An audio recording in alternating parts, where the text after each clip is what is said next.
출애굽기 9장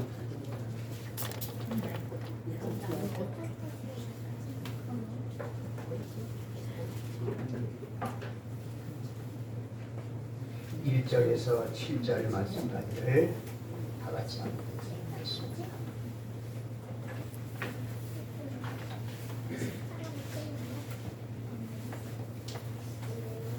찾으셨죠? 자, 1절부터 우리 함께 큰 목소리로 읽겠습니다. 여호와께서 모세에게 이르시되 아론에게 들어가서 그에게 이르라. 히브리 사람의 하나님 여호와께서 말씀하시기를 내 백성을 보내라. 그들이 나를 섬길 것이니라. 내가 만일 보내기를 거절하고 억지로 잡아두면 여호와의 손이 들에 있는 내 가축 곧 말과 나귀와 낙타와 소와 양에게 더하리니 심한 돌림병이 있을 것이며 여호와가 이스라엘의 가축과 애굽의 가축을 구별하리니 이스라엘 자손에게 속한 것은 하나도 죽지 아니하리라 하셨다 하라 하시고 여호와께서 기한을 정하여 이르시되 여호와가 내일 이 땅에서 이 일을 행하리라 하시더니 이튿날에 여호와께서 이 일을 행하시니 애굽의 모든 가축은 죽었으나 이스라엘 자손의 가축은 하나도 죽지 아니한지라. 바로가 사람을 보내어 본즉 이스라엘의 가축은 하나도 죽지 아니하였더라. 그러나 바로의 마음이 완강하여 백성을 보내지 아니하니라.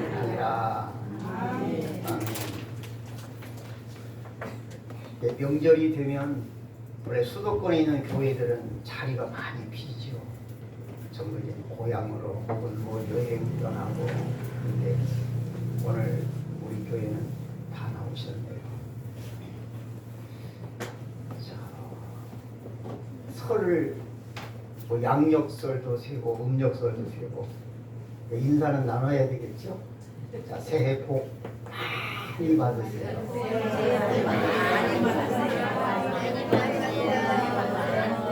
네, 감사합니다.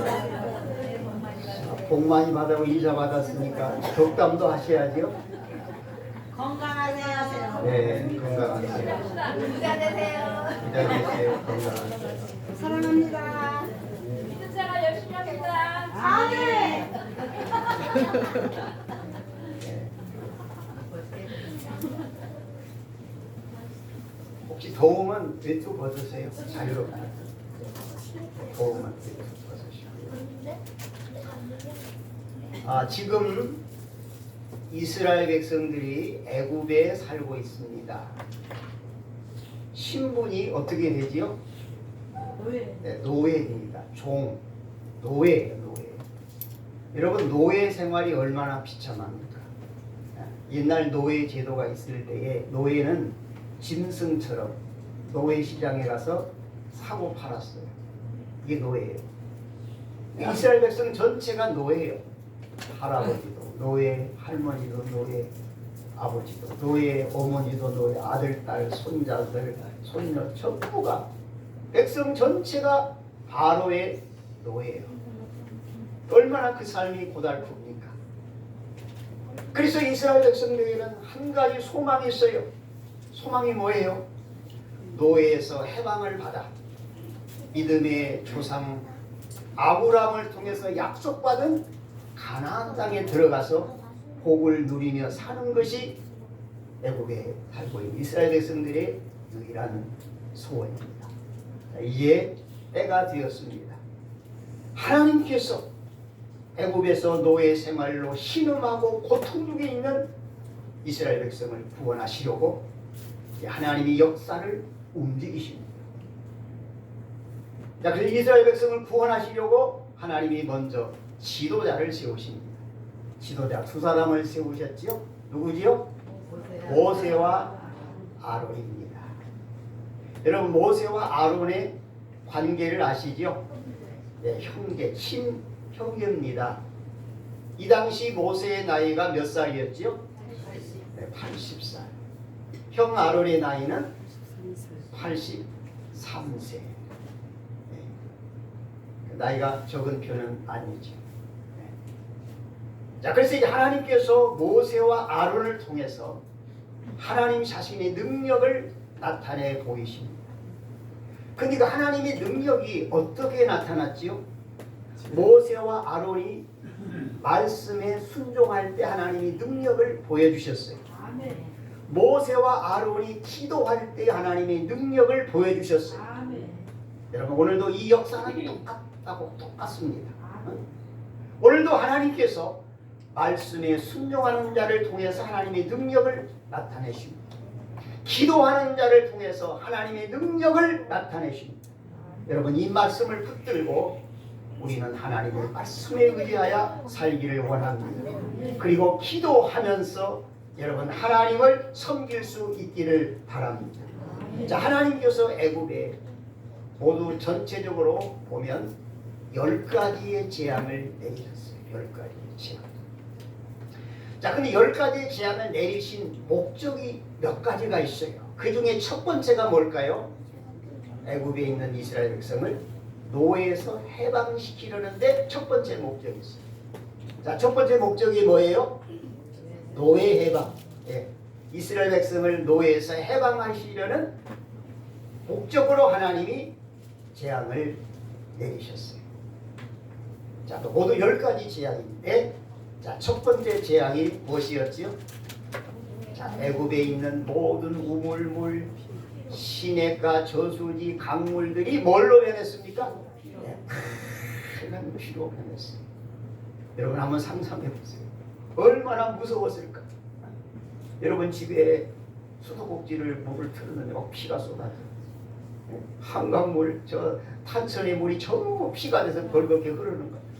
얼마나 이스라엘 백성 또 애굽의 백성들이 놀랐을까요? 누구의 능력이요? 하나님의 능력이요. 여러분, 우리가 성경에서 이런 이적을 표적을 보면서 우리가 여기서 뭘 봐야 돼요? 하나님의 능력을 봐야 됩니다.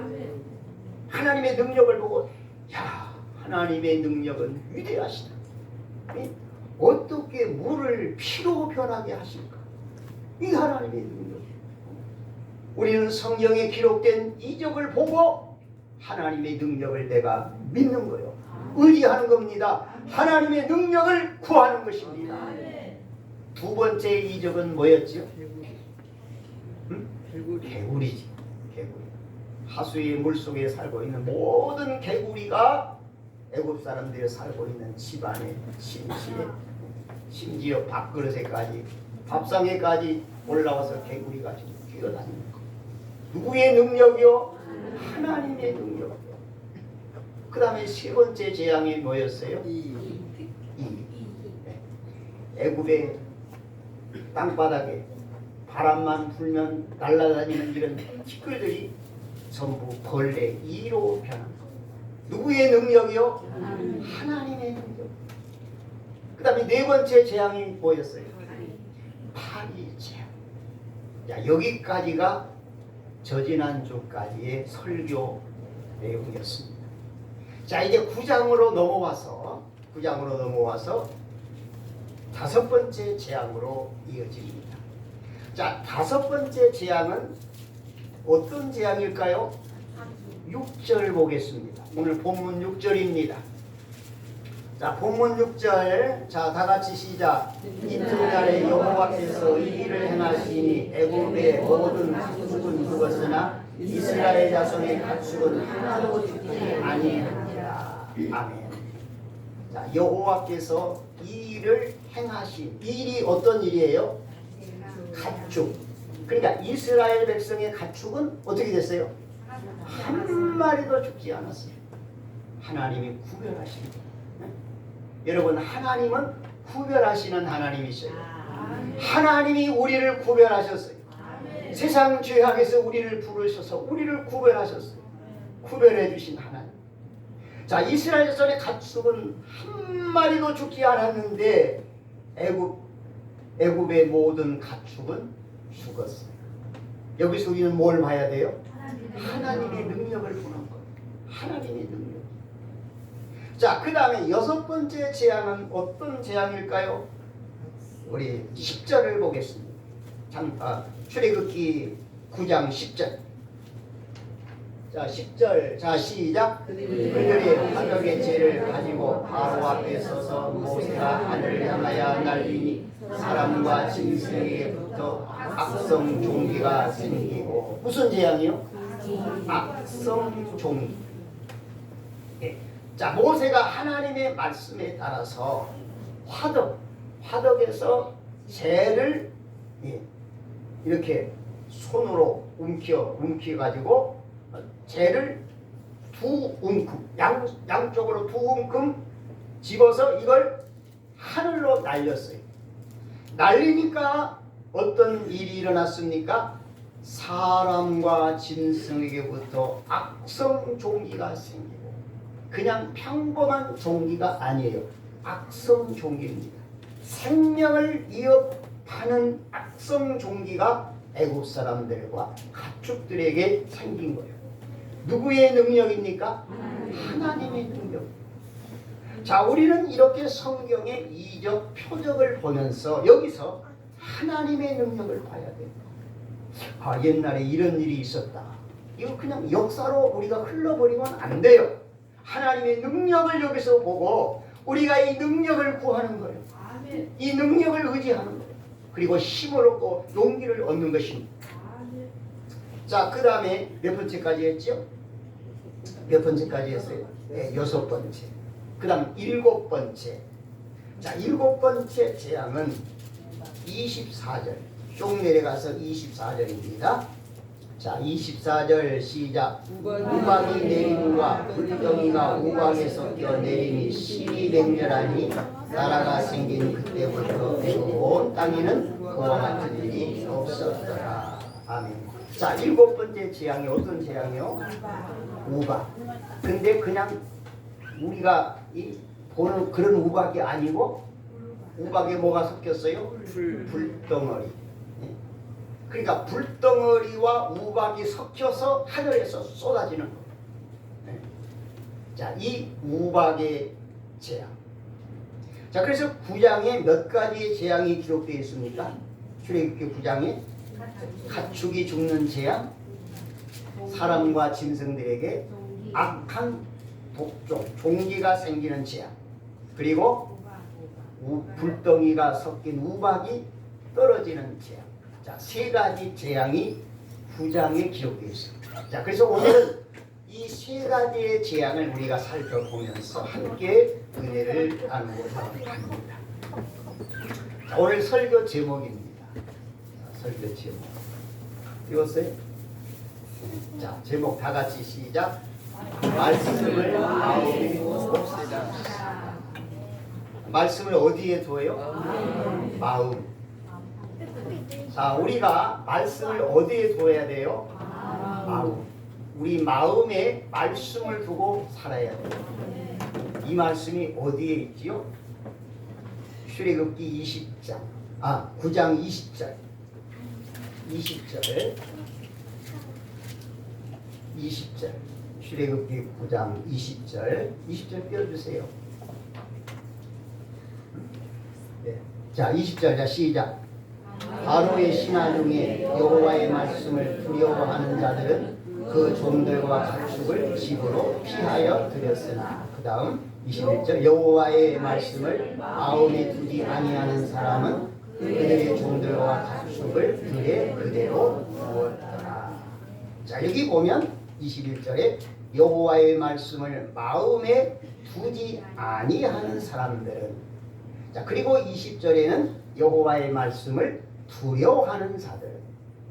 그러니까 20절에서 여호와의 말씀을 두려워하는 자들은 하나님의 말씀을 마음에 두고 살았다는 것. 그리고 21절에서 하나님의 말씀을 마음에 두지 아니하는 사람들. 자, 이 두 분류의 사람이 지금 애굽에 있었던 것입니다. 자, 하나님의 말씀을 마음에 두고 그 말씀대로 사는 사람들의 가축은 어떻게 되었습니까? 한 마리도 죽지 않았어요. 자, 이것을 어떻게 이렇게 표현할 수 있어요? 재산에 손실이 없었다. 네. 자, 이 당시에 가축은 큰 재산이었습니다. 우리 어렸을 때도 보면은 이제 집에서 소를 키우지 않습니까? 물론 소 키우는 것은 이제 농사할 때 뭐 쟁기질 하려고 소를 키우기도 하고 아니면 소를 송아지를 키워서 이걸 이제 어미소 되게 잘 먹여서 갖다 팔고 송아지 또 사고 키워서 팔고 그래서 이 뭐 소, 뭐 돼지 또 닭 이런 가축이 옛날 시골에서는요 이게 큰 재산이었어요. 그러니까 여기 이 당시에 이 가축은 재산입니다. 이 가축이 죽었어요. 그러면 재산에 손실을 봤다는 거예요. 가축이 죽지 않았어요. 재산에 손실을 보지 않았다는 거예요. 자, 여기서 오늘 우리가 기억해야 될 말씀이 무엇이냐? 하나님의 말씀대로 순종한 자들은 가축이 죽지 않았다. 재산의 손실이 없었다. 그러나 말씀을 마음에 두지 않고 말씀을 무시하고 자기들 생각대로 한 자들은 재산의 손실을 보았다. 자, 여기서 우리는 뭘 깨달아야 됩니까? 오늘날도 이 말씀을 똑같이 적용해 줘요. 옛날만 그랬고 지금은 아니요, 똑같습니다. 오늘날에도 하나님의 말씀을 내 마음에 두고 말씀대로 사는 자들에게는 물질의 손실이 없는 거예요. 네?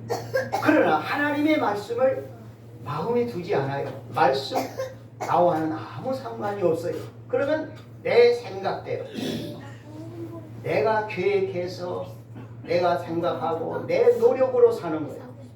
그러면 물질의 손실이 있다는 거예요. 자, 제가 이 말씀은 하나님을 믿는 우리를 두고 하는 말이에요. 세상 사람들은 하나님과 말씀과는 상관이 없잖아요. 그러니까 뭐 세상 사람들은 뭐 남을 속이기도 하고 사기도 치고 거짓말도 하고 어떻게 하든 재물만 그냥 내 것으로 만들면 돼요.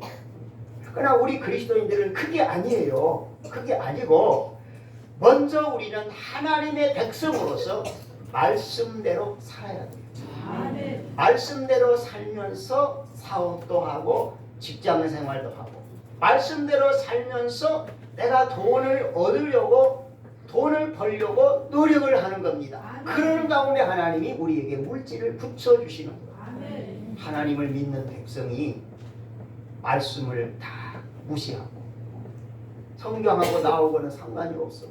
그냥 내 마음대로 사는 거예요. 그러면 물질의 손실이 있다는 것을 우리는 이 말씀에서 깨달을 수 있기를 바랍니다. 자, 예수님의 제자 중에 수제자라고 말하지. 수제자라고 말합니다. 누구지요? 베드로. 자, 베드로의 직업이 뭐였지요? 어부입니다. 베드로의 본명은 시몬이에요. 자, 그러니까 베드로가 예수님의 제자로 부름을 받기 전에 이제 갈릴리 바다에서 전에처럼 주로 고기는 밤에 잡습니다.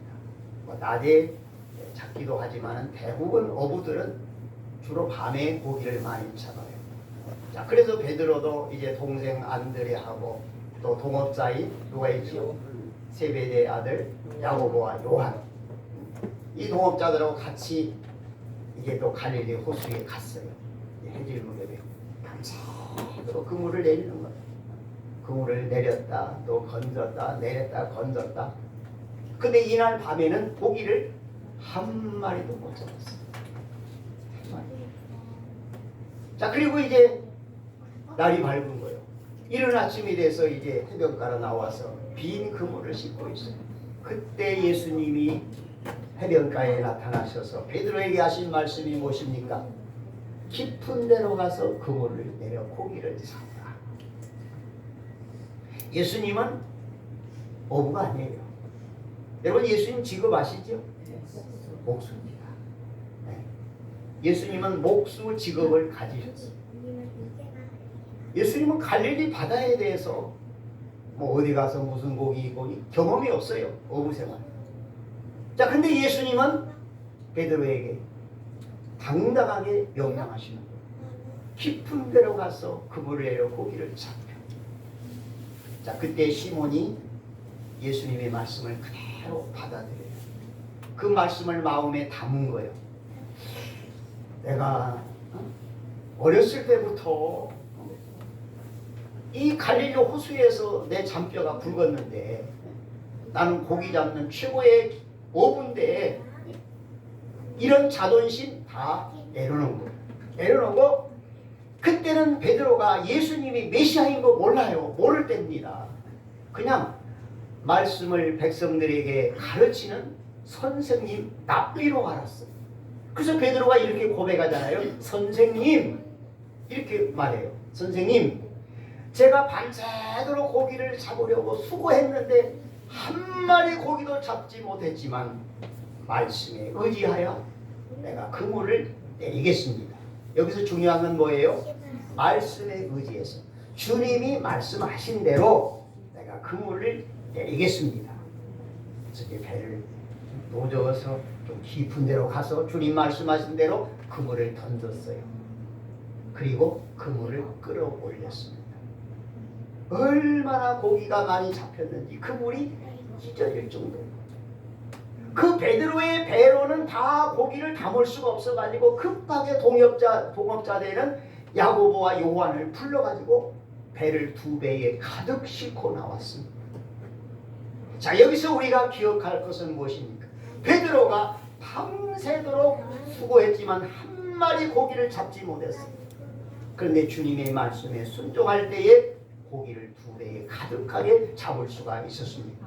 여기서 중요한 말씀은 내가 말씀에 의지하여 그물을 내리니까 말씀에 순종하니까 2배가 가득 찰 정도로 고기를 많이 잡았습니다. 여러분, 여기서 고기는 물질이에요. 재물입니다. 그렇잖아요? 자, 어부들이 재물이고요. 고기에 고기.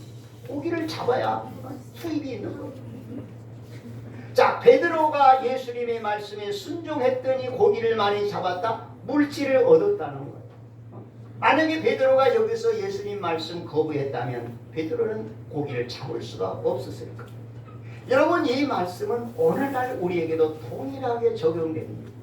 자, 우리가 하나님의 백성들로서 이 세상을 살아갈 때 우리가 물질을 얻으려면 어떻게 해야 되느냐? 먼저 말씀에 순종하는 삶이 기본이 되어야 돼요. 아멘. 우리가 하나님의 말씀대로 살면서 사업을 하고 하나님의 말씀대로 살면서 직장생활하고 하나님의 말씀대로 살면서 우리가 물질을 얻으려고 노력을 해야 되는 겁니다. 이게 기본이에요. 그냥 하나님의 말씀 전혀 무시하고 세상 사람과 똑같이 그냥 뭐 내 인간 수단 방법을 다 동원해가지고 어떻게 해보려고 안 됩니다. 그렇게 되지 않아요. 세상 사람들하고 우리하고는 달라요. 자, 우리는 하나님의 백성이기 때문에 먼저 기본이 하나님의 말씀대로 우리가 먼저 살아야 돼요. 그러니까 일상적인 생활이 말씀에 의지하는 삶이 돼야 돼요. 그 말씀에 의지하면서 우리가 이제 물질을 얻으려고 노력을 해야 돼요. 그러면 하나님은 우리에게 물질을 붙여주십니다. 자, 그래서 우리가 이 베드로가 갈릴리 호수에서 고기를 잡은 이 사건을 통해서도 우리가 무엇을 배울 수가 있느냐? 말씀에 의지하여 살면서 노력하면 하나님이 우리에게 물질을 붙여주신다. 우리가 이 사실을 여기서 배울 수가 있는 것입니다. 자, 이제 하나님께서 계속해서 바로에게 명령을 하십니다. 우리 본문 1절을 보겠습니다. 1절 다 같이 시작. 여호와께서 모세에게 이르시되 바로에게 들어가서 그에게 이르라. 히브리 사람의 하나님 여호와께서 말씀하시기를 내 백성을 보내라. 그들이 나를 섬길 것이니라. 자, 내 백성을 보내라. 처음에 모세가 바로 왕 앞에 가서 한 말, 이 말이에요. 하나님은 처음부터 계속해서 바로에게 말씀하셨어요. 내 백성을 보내라. 하나님 앞에 예배 드릴 수 있도록, 하나님을 섬기며 살 수 있도록 애굽에서 내 백성을 보내라. 하나님은 계속해서 모세를 통해서 바로에게 명령을 하십니다. 자, 그런데 바로는 어떻게 합니까? 끝까지 하나님의 말씀을 거부합니다. 거절합니다. 자, 그래서 하나님께서 만약에 내가 내 백성을 보내지 않으면 하나님이 경고를 하세요. 자, 어떤 경고를 하십니까? 2절 보겠습니다. 2절 시작. 내가 만일 보내기를 거절하고 억지로 잡아두면, 자, 보내기를 거절하고 내 백성을 보내라는 하나님의 말씀을 거절하고 이스라엘 백성을 거절하고 억지로 잡아두면 하나님이 이런 재앙을 내리시다고 경고를 하십니다. 자, 3절 시작. 여호와의 손이 들에 있는 내 가축 곧 말과 나귀와 낙타와 소와 양에게 더하리니 심한 돌림병이 있을 것이며. 여기 돌림병, 이건 전염병입니다. 전염병. 자, 금년에 우리나라에도 뭐 닭병이 뭐 AI라고 하던가요? 예, 뭐 이게 AI의 닭병이 이게 가축들에게 많이 발병해가지고 굉장히 많이 죽었어요, 닭들. 그래서 닭값도 비싸고 계란값도 비싸고. 그런데 여기 돌림병은 가축들에게 아주 급성 전염병, 전염병. 근데 이 전염병이 말, 나귀, 낙타, 소, 양. 그러니까 애국 사람들이 사육하는 모든 가축들에게 이런 급성 전염병이 돌 것을 하나님이 경고하세요. 자, 그래서 바로는 이 하나님의 말씀을 받아들이지 않습니다. 하나님 말씀을 무시해요. 자, 무시해서 어떻게 됐어요? 죽었어요. 자, 우리가 아까 6절은 읽었는데 7절 보게 7절. 자, 7절 시작. 바로가 사람을 보내어 본즉 이스라엘의 가축은 하나도 죽지 아니하였더라. 그러나 바로의 마음이 완강하여 백성을 보내지 아니하니라. 자, 애굽 사람들이 사육하는 가축은 죽었는데 이스라엘 자손의 가축은 하나도 죽지 아니했습니다. 이제 바로가 이것을 확인하게 된 것입니다. 자, 여기서 우리가 배울 말씀이 뭐예요? 하나님의 말씀을 무시하고 내 육신의 생각대로 살면 물질의 손실을 볼 수 있다. 이걸 배워야 돼요. 자, 제가 다시 말씀드립니다. 가축은 재산이에요. 여러분, 여기 말, 나귀, 낙타, 소, 양, 이거 얼마나 비싼 겁니까? 이거 엄청나게 비싼 거예요. 이 많은 가축이 떼죽음을 당한 거예요. 재물의 손실을 본 거예요. 네? 어떻게 이렇게 재물의 손실을 받느냐? 하나님의 말씀을, 경고를 무시하고. 여러분, 오늘도 이 말씀은 똑같이 적용돼요. 우리가 하나님의 말씀을 무시하고 말씀대로 살지 않으면 우리에게도 물질의 손실이 있다는 것을 하나님은 이 사건을 통해서 우리에게 보여주십니다. 그래서 우리가 이 말씀을 통해서 무엇을 배워야 되냐? 하나님을 믿는 우리들은 하나님의 말씀을 무시하고 내 육신의 생각대로 살면 물질의 손해를 본다. 여러분, 이걸 깨달으시기 바랍니다. 내가 아무리 노력해도 되는 게 아니에요. 먼저 기본이 말씀대로 사는 거예요. 우리가 예배 시간을 통해서 여러분들이 성경을 읽고 깨달은 말씀, 그 말씀대로 살려고 우리가 노력을 하는 거예요. 그 말씀대로 살면서 우리가 또 물질을 얻으려고 땀 흘리며 수고할 때 하나님이 우리에게 물질을 붙여주신다. 여러분, 하나님의 백성이 말씀대로 믿음대로 살지 않고 그냥 세상 사람처럼 사는 거예요. 하나님이 그런 사람에게 물질을 맡겨주겠어요? 아니에요. 물질을 맡기지 않습니다. 그래서 반드시 우리 그리스도인들이 물질을 취하려면 먼저 말씀 따라 살아야 돼요. 일상적인 삶이 말씀 따라 살면서 내가 열심히 노력하는, 자, 그런 가운데 하나님께서 우리에게 물질을 붙여주신다는 것입니다. 혹시 이런 생각을 할 수 있어요?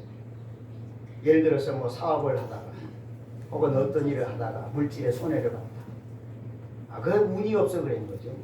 그 운이 없어 그랬지. 운때가 안 맞아서 그랬지. 아니요, 이건 세상 사람들이 하는 이야기고, 우리 하나님의 백성은 아니 뭐 운하고 운때하고 이거 아무 상관없어요. 이거 아무 상관없어요.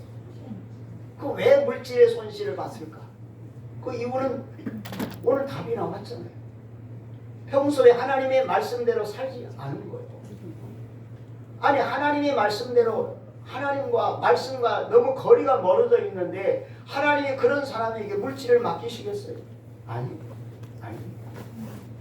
그래서 하나님의 말씀대로 살지 않으면 우리가 물질의 손실을 본다. 우리가 이걸 깨달아요. 물론 영적인 손실은 말할 것도 없고 하나님의 백성들이 말씀대로 살지 않고 세상 사람처럼 산다면 영적인 은혜가 닫힙니다. 하늘문이 닫힙니다. 영적인 은혜가 없어요. 하나님의 성령의 은혜, 평강, 기쁨, 말씀의 은혜가 없는 거예요. 또 육적으로 물질적으로도 하나님께서 허용하지 않는다는 거예요. 그래서 우리는 오늘 이 말씀을 통해서 내가 하나님의 사람으로서 내가 물질적으로 왜 이렇게 궁핍하고 어렵고 힘드냐, 내 삶을 돌아보면 답이 나와요. 내가 말씀대로 살지 못했다는 거예요. 내가 지금까지 세상을 살아오면서 하나님의 말씀에 의지해서 살지 못했다는 거예요. 그래서 우리는 하나님의 말씀대로 살면서, 자, 우리가 하나님의 말씀대로 살면 그 순간에는 물질의 손실이 더 크게 볼 수도 있어요. 그러나 그건 일시적인 거예요. 그러나 끝까지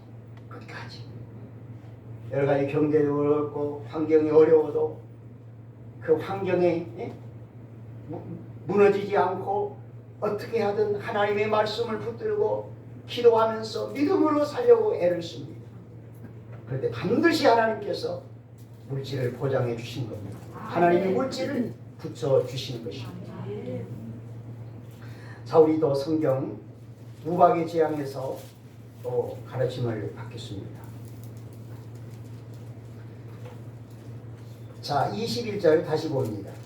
20절부터. 자, 20절부터. 자, 9장 20절이에요. 20절 시작. 바로의 신하 중에 여호와의 말씀을 두려워하는 자들은 그 종들과 가축의 집으로 피하여 들였으나. 자, 하나님께서 이제 먼저 이 우박의 재앙에 대해서 경고를 하십니다. 우박의 재앙. 자, 이제 이 애굽 땅에 우박을 내릴 것이다. 근데 이 우박은 보통 우박이 아니에요. 불덩어리가 섞여 떨어지는 우박. 그럼 어떻게 해야 돼요?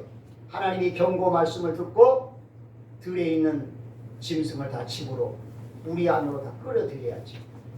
그래서 이 말씀을 듣고 하나님께서 경고하셨다. 우박이 떨어져서 불덩어리가 떨어져서 종들과 가축들이 죽을 것이다. 이 말씀을 그대로 받아들이고 종들과 가축을 집으로 피신시킨 사람들의 재물은, 가축은 한 마리도 죽지 않아요. 애국 사람들. 근데 이 말씀을 무시하는 거예요. 무슨 소리야? 하늘에서 불 섞인 우박이 떨어진다. 그런 일이 어디 있어? 하나님의 말씀을 무시하고 하나님의 말씀을 마음에 두지 않았어요. 그래서 그대로 들에 그냥 종들과 가축을 그대로 둔 거예요. 어떻게 됐습니까? 종들, 가축 다 죽었습니다. 여기서 우리가 배워야 될 것이 뭡니까? 하나님의 말씀을 들으면 그 말씀을 내 마음에 두고 그 말씀대로 살아야 돼요. 그러면 절대로 우리에게 물질의 손실이 없어요. 물질 손실이 없습니다. 아니, 우리가 하나님의 말씀으로 믿음으로 살려고 애를 쓰는데 하나님이 우리에게 물질 손실 보도록 그렇게 주시겠어요? 아니에요. 하나님이 반드시 우리 재산을 지켜주세요. 우리 건강을 지켜주십니다. 우리의 삶을 하나님이 물질이 빠져나가지 않도록 하나님이 지켜주시는 거예요.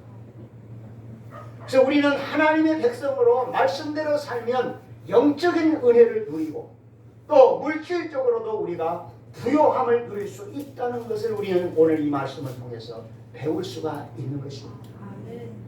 그리고 여러분, 세상을 살면서 내가 왜 물질적으로 어렵고 고난을 당하느냐, 우리가 돌아볼 것은 내가 하나님의 말씀대로 살지를 못했구나. 여러분 깨달으시기 바랍니다. 앞으로도 마찬가지예요. 앞으로도 우리가 하나님의 말씀대로 살지 못하면 물질의 손실을 봐요. 손해를 봐요.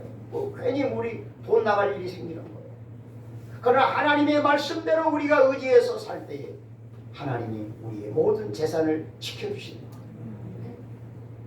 자, 그 다음에 29절 말씀을 보겠습니다. 29절. 자, 시작. 모세가 그에게 이르되 내가 성에서 나가서 내 손을 여호와를 향하여 펴리니 그리하면 물의 소리가 그치고 무박이 다시 있지 아니할지라 세상이 여호와께 속한 줄을 알리이다. 여기서 우리가 주목해야 될 말씀은 세상이 여호와께 속한 줄을 왕이 알리이다. 이 세상이 누구에게 속했어요? 여호와 하나님께 속했습니다. 자, 이 말씀은 자, 지금 9장에까지 하나님이 몇 가지의 재앙을 내리셨지요? 7가지의 재앙을 내리셨어요. 그럼 이 7가지 재앙을 내렸는데 7가지 재앙을 내린 뜻이 어디에 있느냐? 세상 나라는 하나님이 다스리십니다. 이걸 보여주시고 자연계도 하나님이 다스리시고 인간의 역사도 하나님이 다스리시고 세상 나라는 하나님이 다스리십니다. 하나님이 세상 나라를 다스리시는 것을 이 7가지의 재앙을 통해서 하나님이 보여주신 것입니다. 자, 그래서 우리는 7가지 재앙을 보면서 우리가 무엇을 깨달아야 되느냐? 29절 하반절에 세상이 여호와께 속한 줄을 왕이 알리다. 우리는 이 표적, 7가지의 표적을 보면서 세상 나라는 하나님이 다스리십니다. 이걸 깨달으시기 바랍니다. 바로는 이 사실을 모르는 거예요. 바로는 자신이 잘나서 자신이 지도력이 있어서 애굽 나라를 지배하고 그 주변 나라까지 다 지배하고 자신이 잘나서 애굽과 그 주변 나라를 다스린 줄 이렇게 착각을 하고 있는 거예요. 그게 아니에요. 하나님이 다스리십니다. 여러분, 지금도 이 말씀은 동일하게 적용됩니다. 여러분, 오늘날 세계 최강대국인 미국을 누가 다스리십니까? 하나님이 다스리시는 거예요. 여러분, 우리가 성경에 비추어서 이 세상 나라를 우리가 관찰하는 그런 지혜를 가지시기 바랍니다. 뭐 한 사람 지도자가 잘나서 그게 아니에요. 그 배경에는 하나님이 계십니다. 하나님이 미국을 다스리시는 거예요. 하나님이 중국을 다스리시고요. 러시아를 다스리시고 전 세계를 하나님이 다스리고 있습니다. 우주 만물을 다스리고 통치하시는 하나님, 세상 나라를 지배하시고 통치하시는 하나님, 우리 대한민국을 하나님께서 다스려 주시옵소서. 하나님께서 우리 대한민국을 통치하여 주시옵소서. 우리 하나님 앞에 기도할 수 있기를 바랍니다. 지금 북한의 김정은이가 최악의 발악을 하고 있다. 저는 이렇게 표현합니다. 왜냐하면 이제 핵을 사용해서 우리 대한민국을 적화시킨 핵으로 공개적으로 말했죠. 핵으로. 자, 우리가 이러한 상황에 있습니다. 그리고 내부적으로는 주사파 종북 사상에 포섭된 자들이 김정은이 대변자가 되어서 헛소리하는 자들이 정치권에 있습니다. 주한미군 철수를 외치고 주한미군 물러가라. 물러가라. 주한미군 철수를 외치고 한미일 동맹 관계를 약화시키고 우리는 중국과 러시아와 북한과 손을 잡고 가야 된다. 이런 자들이 우리 대한민국에 있습니다. 이 우리 대한민국의 큰 위기입니다. 자, 우리가 지금 이런 상황에서 우리가 하나님의 백성으로서 어떻게 해야 됩니까? 세상 만물을 다스리시는 하나님, 세상 나라를 인류의 역사를 지배하시는 하나님, 우리 대한민국을 하나님이 다스려 주옵소서. 하나님, 우리 대한민국 땅을 다스리시고 하늘을 다스리시고 바다를 지켜주시고 우리 자손들, 우리 후손들을 하나님이 지켜주시옵소서. 김정은이의 위협으로도 지켜주시고 종북 사상으로부터 하나님 지켜주시옵소서.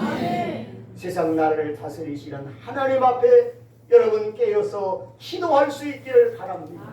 우리가 깨어 기도할 때에 하나님의 능력이 우리와 함께 하십니다. 우리가 나라와 민족을 위해서 기도할 때에 하나님께서 우리나라를 지켜주십니다.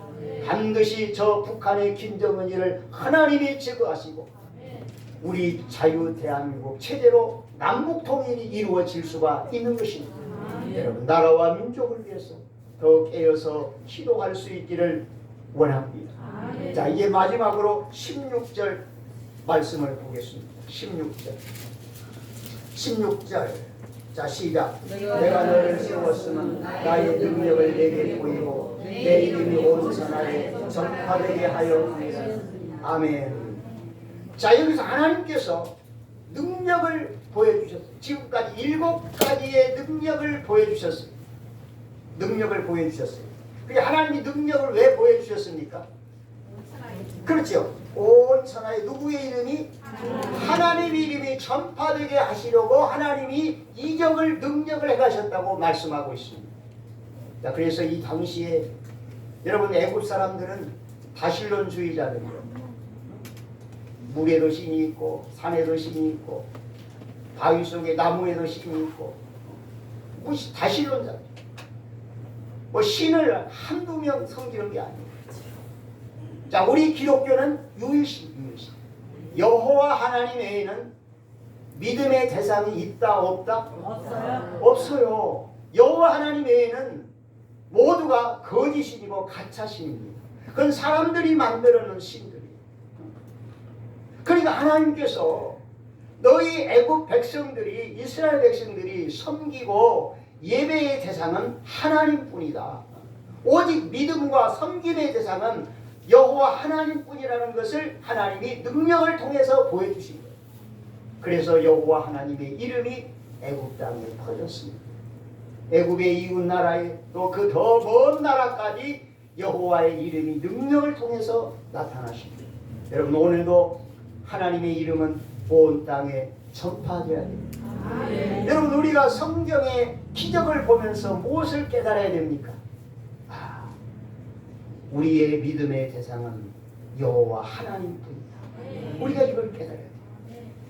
자, 하나님이 성경에 많은 이적을 행하셨어요. 왜 이적을 행하셨습니까? 하나님 자신을 보여주신 거죠. 이런 능력을 보면서 물이 피로 변하고 개구리, 또 파리, 메뚜기, 우박의 재앙, 이런 재앙을 보면서 하나님을 보라는 거예요. 하나님을 보라. 그 하나님의 이름이 이 재앙을 통해서 애굽 땅에 나타나십니다. 오늘날에도 이 역사는 계속되고 있습니다.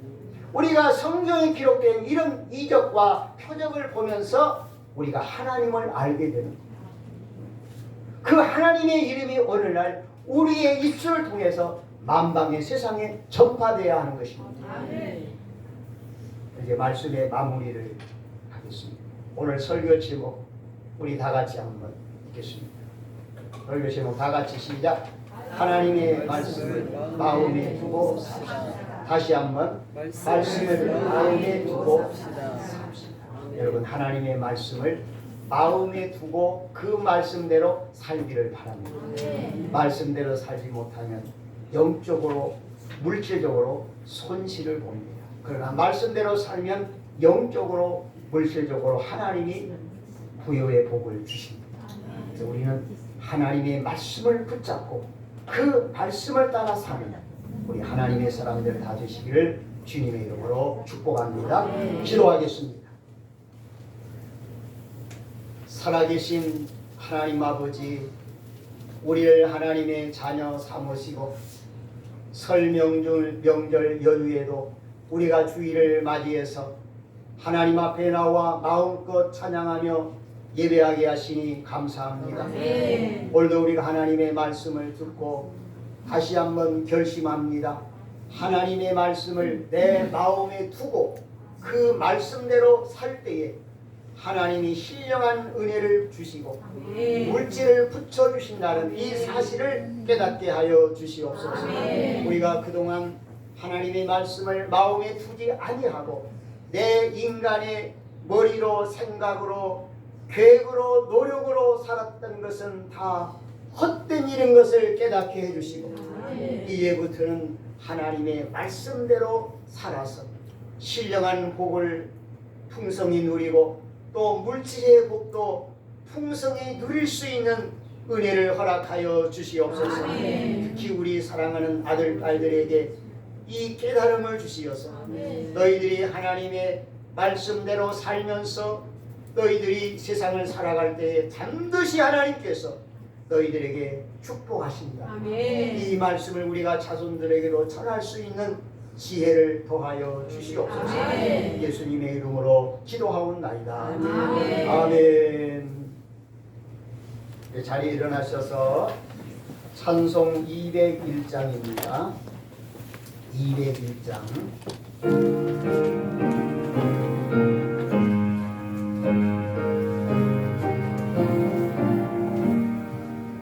참 사랑 되신 말씀 하늘의 지혜요 변하지 않는 진리 온 세상 빛이라 주 말씀 성경에서 찬란히 빛나고 내 길에 눈물 대니 늘 찬송하리라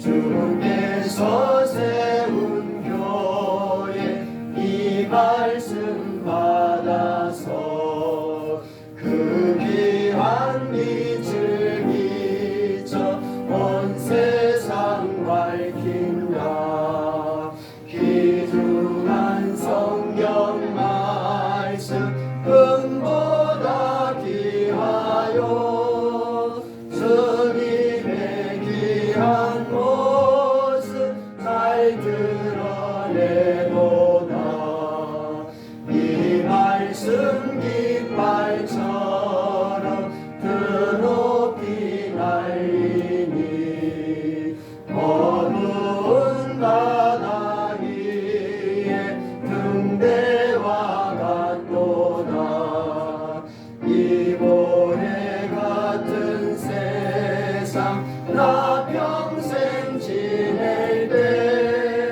그 말씀 나의 길에 등불이 되도다 주님의 몸된 교회 빛나는 등대여 이 세상 만민 앞에 비추게 하소서 저 망망마른 길속 이 등불 따라서 주 얼굴 볼 때까지 잘 가게 하소서